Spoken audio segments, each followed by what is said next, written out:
ನಮಸ್ಕಾರ ರೀಪ ಎಲ್ಲರಿಗೂ. ಕರ್ನಾಟಕ ರಾಜ್ಯದಾಗ ರಾಜಕಾರಣ ಬದಲಾವಣೆಯ ಒಂದು ಸೂಸು ಗಾಳಿ ಬಿಡಾಕತೈತ್ರಿ.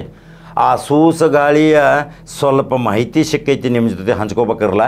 ಅಂದ್ರೆ ನಿಮಗೂ ಗೊತ್ತಾಗ್ಬೇಕು ಏನು ಬುಡುಮೆ ಇಲ್ಲ, ಏನು ಈ ಎಡ್ರು ತೊಡ್ರು ಏನೇನೋ ಆಗಾಕತೈತಿ ಒಟ್ಟು ರಾಜಕಾರಣದಾಗ ಅನ್ನೋದು ಒಂದು ಸ್ವಲ್ಪ ತಿಳಿಸಬೇಕಲ್ರಿ. ಹಾಗಾದ್ರೆ ಕರ್ನಾಟಕ ರಾಜಕಾರಣದಲ್ಲಿ ಏನು ಬದಲಾವಣೆ ಆಗತೈತಿ, ಕರ್ನಾಟಕ ರಾಜಕಾರಣದಲ್ಲಿ ಯಾವ ರೀತಿ ಬದಲಾವಣೆಯ ಗಾಳಿ ಸೂಸು ಹೊಡ್ಯಾಕತೈತಿ ಅನ್ನೋದು ನಿಮಗೆ ತಿಳಿಸಬೇಕಲ್ರಿ. ಅದರ ಸಲುವಾಗಿ ನೀವು ನಂಬರ್ 1 ಚಾನಲ್ ಫಾಲೋ ಮಾಡಿರಿ, ಲೈಕ್ ಮಾಡಿರಿ, ಶೇರ್ ಮಾಡಿರಿ. ನಂಬರ್ 1 ಚಾನಲ್ ಯಾವಾಗಲೂ ಸತ್ಯದ ಕಡೆ ನಮ್ಮ ನಡೆ ಅಂತ ಹೇಳಿದ್ದೀವಿ ನಾವು. ಈಗ ಕರ್ನಾಟಕ ರಾಜ್ಯದ ಉತ್ತರ ಕರ್ನಾಟಕದಲ್ಲಿ ಜಾರಕಿಹೊಳಿ ಪ್ರಾಬಲ್ಯ ಅಂತ ಹೇಳಿದ್ವಿ.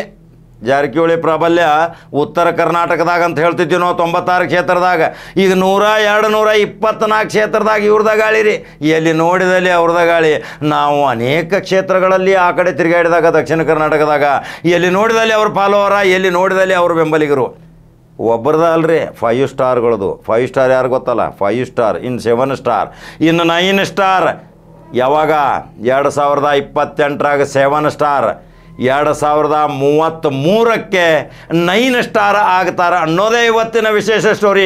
ಅದರ ಸಲುವಾಗಿ ಜಾರಕಿಹೊಳಿ ವಿರೋಧಿಗಳಿಗೆ ಬೆಳಗಾವಿ ಜಿಲ್ಲಾಗೆ ಏನಾರೇ ವಿರೋಧಿ ಚಟುವಟಿಕೆ ಮಾಡಿದ್ರೆ ಕಟ್ಟಿಟ್ಟ ಬುತ್ತಿ, ಅಪಾಯದ ಬುತ್ತಿ. ಅದಂಗಂತಿ ಕಾಕ ನೋಡ್ರಿ, KPCC ಅಧ್ಯಕ್ಷ ಕಾಲಿಟ್ಟ ತಕ್ಷಣ CBIದಿಂದ ತನಿಖೆ ಪ್ರಾರಂಭ ಸಲುವಾಗಿ ಗ್ರೀನ್ ಸಿಗ್ನಲ್ ಸಿಗ್ತೆ. ಯಾವಾಗ ಬಾಂಧವ್ಯದ ಬೆಸುಗೆಯಿಂದ ರಾಜಕಾರಣ ಮಾಡಬೇಕು, ಹಿಂಬಾಗಿಲಿನಿಂದ ಬಂದು ಚೂರಿ ಹಾಕುವಂಥ ಕೆಲಸ ಮಾಡಬಾರ್ದು ಅನ್ನೋದು ಇದು ಒಂದು ಬೆಳಗಾವಿ ಜಿಲ್ಲೆಯ ಒಂದು ಮಹತ್ವವಾದ ಘಟ್ಟ. ಯಾವಾಗಲೂ ಬೆಳಗಾವಿ ರಾಜಕಾರಣದಿಂದಲೇ ಇವತ್ತು ಕರ್ನಾಟಕ ರಾಜ್ಯ ಸರ್ಕಾರ ನಡಿತೈತಿ, ಕರ್ನಾಟಕ ಸರ್ಕಾರ ಬೀಳ್ತೈತಿ. ಇದು ಆಗಿದ್ದ ಉದಾಹರಣೆಗಳು 2 ಸಾರಿ ಆಗಿದ್ದ ಮಹಾದಾಖಲೆ BBC ಲಂಡನ್ದಾಗ ಬತ್ರಿ, ಗೊತ್ತೈತಿಲ್ಲ ನಿಮ್ಗೆ.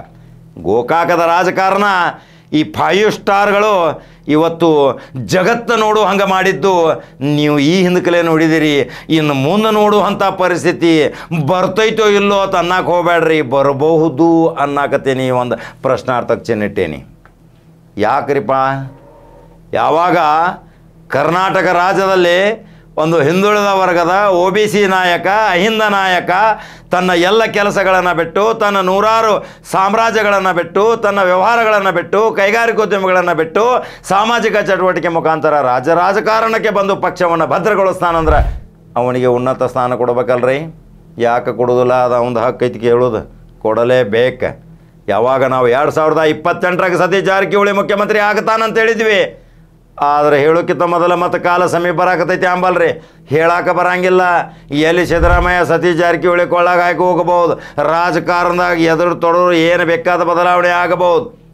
ಅದರ ಜೊತೆಯಲ್ಲಿ ಇದೇ ಸತೀಶ್ ಜಾರಕಿಹೊಳಿ ಜೊತೆ ಇನ್ನೊಬ್ಬರು ಮುಖ್ಯಮಂತ್ರಿ ಆಗ್ತಾರ, ಅದನ್ನೂ ಭವಿಷ್ಯ ಹೇಳಿದ್ನಿ, ತಲೆಯಾಗಿ ಇಟ್ಕೋರಿ.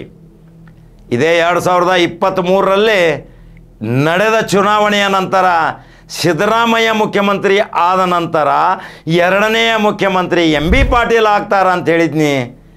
ಆದ್ರೆ MB ಪಾಟೀಲ್ರು ಪ್ರಬಲ ಸ್ಪರ್ಧೆ ಅವರ ಮನೆ ಬಾಗಿಲಿಗೆ ಬರ್ತೈತಿ ಕರ್ನಾಟಕ ರಾಜ್ಯದ ಸಿಂಹಾಸನ. ಇದನ್ನು ಒಂದು 100 ಸಾರಿ ಹೇಳಿದ್ದೀನಿ, ನಿಮಗೂ ಗೊತ್ತೈತಿ. ಖಡಕ ಕಾಕ ಏನು ಕಾಲಜ್ಞಾನದ ಭವಿಷ್ಯ ಹೇಳ್ತಾನೆ ಅದು ಆಗತೈತಿ ಅಂಥೇಳಿ. ಆದ್ರೆ ಈ DK ಶಿವಕುಮಾರ್ ಒಂದು ಸ್ವಲ್ಪ ಸುಮ್ಕೊಂಡು ಬೇಕ್ರಿ, ಶಾಂತ ವಹಿಸ್ಬೇಕು. ಇಂಥ ಟೈಮ್ದಾಗ ಸರ್ಕಾರ ನಡೆಸಬೇಕು. ಒಂದೇ ಉಪಮುಖ್ಯಮಂತ್ರಿ ಅಂತೇಳಿ ಕೊಟ್ಟಾಗ ಒಂದೇ ಉಪಮುಖ್ಯಮಂತ್ರಿ ಅಂತೇಳಿ ನಡ್ಸಾಕು ಕೊಟ್ಟರು. ಆದರೆ ಇನ್ನಿತರರ ಯಾವುದೇ ವಿಷಯಗಳಲ್ಲಿ ಹಸ್ತಕ್ಷೇಪ ಮಾಡಿದರೆ ಅಲ್ಲಿ ಕಿಂಗ ಕೋಬ್ರಾಗಳು, ನಾಗರಾವ್ಗಳು, ಹೆಬ್ಬಾವ್ಗಳು, ದೊಡ್ಡ ದೊಡ್ಡ ಹಾವುಗಳು ಎದ್ದು ಕುಣ್ತಾವ್ರಿ. ಅವು ಎಲ್ಲರೇ ಕೋಕಿದ್ವು ಅಂದ್ರೆ ಬಾಯಾಗ ಬುರ್ಗರಿ. ಹಿಂಗಾಗಿದ್ದು ಘಟನೆಗಳದಾವ ರಾಜಕಾರಣದಾಗ.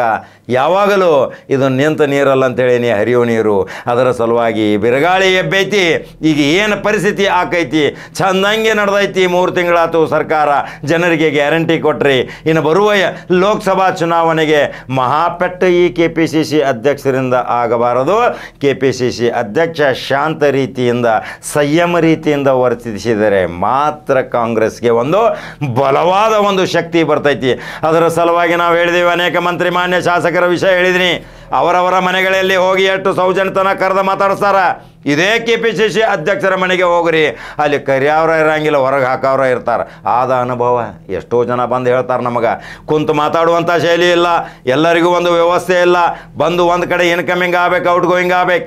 ಕರ್ನಾಟಕ ರಾಜ್ಯದ KPCC ಅಧ್ಯಕ್ಷ, ಉಪಮುಖ್ಯಮಂತ್ರಿ, ದೊಡ್ಡ ದೊಡ್ಡ ಖಾತೆಗಳನ್ನು ಹೊಂದಿದಂಥ ಇದೇ DK ಶಿವಕುಮಾರ್ ಮನೆಗೆ ಹೋದರೆ ನೇರವಾಗಿ ಸಿಗಬೇಕು, ಅಹವಾಲು ತಗೋಬೇಕು, ಕಾರ್ಯಕರ್ತರನ್ನ ಹುರಿದುಂಬಿಸಬೇಕು, ಶಕ್ತಿಯುತವಾಗಿ ಮಾತಾಡಬೇಕು, ಮಾನವೀಯತೆಯ ಸಾಕಾರ ಮೂರ್ತಿಯಾಗಿ ಬೆಳೀಬೇಕು. ಕನಿಷ್ಠ ಇಲ್ಲಂದ್ರೂ 33 ಮಂತ್ರಿಗಳಲ್ಲಿ 28 ಮಂತ್ರಿಗಳನ್ನು ನಾನು ಸಂದರ್ಶನ ಮಾಡಿದ್ದೀನಿ. ಎಲ್ಲ ಹೋದಲ್ಲಿಯೂ ಸಹಿತ ಕಾರ್ಯಕರ್ತರಿಗೆ ಮೊದಲ ಪ್ರಾಶಸ್ತ್ಯ, ಕಾರ್ಯಕರ್ತರ ಅಹವಾಲ. ಆಮೇಲೆ ಶಾಸಕರು ಬಂದರೂ ಸಹಿತ ಕಾರ್ಯಕರ್ತರದ್ದು ಮುಗಿದ ತಕ್ಷಣ ಶಾಸಕರ ಜೊತೆ ಒಂದು ಕೊಠಡಿ ಮೀಸಲಿಟ್ಟಾರ, ಅಲ್ಲಿ ಶಾಸಕರು ಬಂದುಕೊಂಡ್ಬೇಕು. ಹೋಗ್ರಿ, ಇದು ಹೊತ್ತು ಶಿವಾನಂದ ಸರ್ಕಲ್ದಾಗ ನೋಡೋಗ್ರಿ, ಶಾಸಕರ ಕೊಠಡಿ ಬೇರೆ, ಕಾರ್ಯಕರ್ತರದ ಬೇರೆ, ಜನಸಾಮಾನ್ಯರದ ಬೇರೆ, ಎಲ್ಲರದು ಮುಗಿದ ನಂತರ ಎಲ್ಲರ ಜೊತೆ ಸಹಭೋಜನ. ಇಂಥ ರಾಜಕಾರಣಗಳು ಕರ್ನಾಟಕದಾಗ ಹುಟ್ಟ್ಯಾರಂದ್ರೆ ಕರ್ನಾಟಕ ಪುಣ್ಯವಂತ ಕರ್ನಾಟಕ ಅಂತ ಹೇಳ್ತೇವೆ. ಇದೇ DK ಶಿವಕುಮಾರ್, ಇದೇ ರಮೇಶ್ ಜಾರಕಿಹೊಳಿನ ಕೆಣಕಿದ್ದು ನೋಡಿ ಏನೇನೋ ಅನಾಹುತಗಳು, ಅದು ಸರ್ಕಾರ ಬಿದ್ದು ಹೋತು. ಅದೇ ರೀತಿ ಏನೇನೋ ದೊಡ್ಡ ಷಡ್ಯಂತ್ರಗಳನ್ನು ಮಾಡಿದರೂ ಸಹಿತ ಸೋಮಕೊಂಡು ಜಾಯಮಾನದ ವ್ಯಕ್ತಿ ಇದೇ ರಮೇಶ್ ಜಾರಕಿಹೊಳಿ ಅಲ್ಲ. ರಮೇಶ್ ಜಾರಕಿಹೊಳಿ ದಿಢೀರನ್ನೇ ಭೇಟಿಯಾಗಿದ್ದು ಜಗದೀಶ್ ಶೆಟ್ಟರನ್ನ ಭೇಟಿಯಾದ ತಕ್ಷಣ ಮತ್ತೆ ಏನೋ ಒಂದು ತಯಾರಾಗಕತ್ತೈತಿ, ಸುನಾಮಿ ಬಾಂಬ್ ಅನ್ನೋದು ತಿಳ್ಕೋಬೇಕು. ರಮೇಶ್ ಜಾರಕಿಹೊಳಿ ಸುಮ್ಮಕೊಂಡು ವ್ಯಕ್ತಿ ಅಲ್ಲ.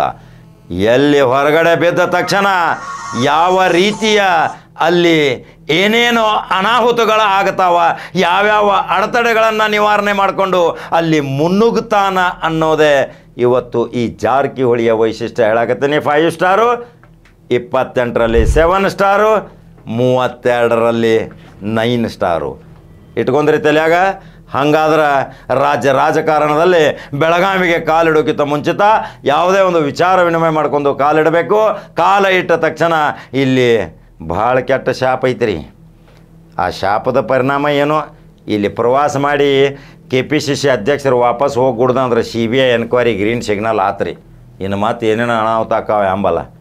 ಇಂಥ ಅನಾಹುತಗಳು ಅವಕ್ಕಿಂತ ಮುಂಚಿತ ಎಲ್ಲರ ಜೊತೆ ಬಾಂಧವ್ಯ ಬೆಸಗಿದ್ರೆ, ಸಮಾನತೆ ವೇದಿಕೆ ಕಲ್ಪಿಸಿದ್ರೆ, ಅಲ್ಲಿ ಯಾರ್ಯಾರೋ ಮಾತು ಕೇಳಿ, ಯಾರೋ ಚಾಡಿ ಮಾತುಗಳನ್ನು ಕೇಳಿ, ಇಲ್ಲಿಯೇ ಕೆಲವು ಹಿತಶತ್ರುಗಳ ಮಾತು ಕೇಳಿ ಇವತ್ತು ನಾನು ರಾಜ್ಯ ಆಳ್ತೀನಿ ಅಂದರೆ ಆಗೋದಿಲ್ಲ. ಅದರ ಸಲುವಾಗಿ ಕಾರ್ಯಕರ್ತರು ಬೇಕು, ಸಮಾನ ಮನಸ್ಸರಬೇಕು, ಬ್ಲಾಕ್ ಅಧ್ಯಕ್ಷರಬೇಕು, ರಾಜ್ಯ ಮಟ್ಟದಲ್ಲಿ ಯಾರು ಬೆಳೆದಿಲ್ಲ ಅವರನ್ನು ಬೆಳೆಸಬೇಕು. ಇದೇ KPCC ಅಧ್ಯಕ್ಷರ ಒಂದು ಕಾರ್ಯವೈಖರಿಯ ಸ್ಟೋರಿ. ಇನ್ನು ಸುಧಾರಣೆ ಆದರೆ ಮುಖ್ಯಮಂತ್ರಿ ಆಗ್ತಾರೆ. ಇದೇ ರೀತಿ ಮುಂದೆ ಬರೆದ್ರೆ ಹಣೆ ಬರೋದಾಗ ಮುಖ್ಯಮಂತ್ರಿ ಇಲ್ಲರಿ. MB ಪಾಟೀಲ್ ಮುಖ್ಯಮಂತ್ರಿ ಖಚಿತ ಆಗೋದು, ಸತೀಶ್ ಜಾರಕಿಹೊಳಿನೂ ಮುಖ್ಯಮಂತ್ರಿ ಆಗೋದು ಖಚಿತ. ಹಂಗಾದ್ರೆ ಖಡಕ ಕಾಕ ಏನು ಹೇಳಾಕತ್ತಾನ? ನಿಮ್ಮ ಅನಿಸಿಕೆಗಳನ್ನು ನನ್ನ ಕಮೆಂಟ್ ಬಾಕ್ಸ್ನ ಹಾಕಿರಿ. ಹಾಗಾದ್ರೆ ನಂಬರ್ 1 ಚಾನಲ್ ಫಾಲೋ ಮಾಡ್ತೀರಿ, ಲೈಕ್ ಮಾಡ್ತೀರಿ, ಶೇರ್ ಮಾಡ್ತೀರಿ. ಮತ್ತು ಖಡಕ ಜವಾರಿ ಸುದ್ದಿ ಹೋಗಿ ಬರ್ತೇನೆ ರೀ. ನಮಸ್ಕಾರ.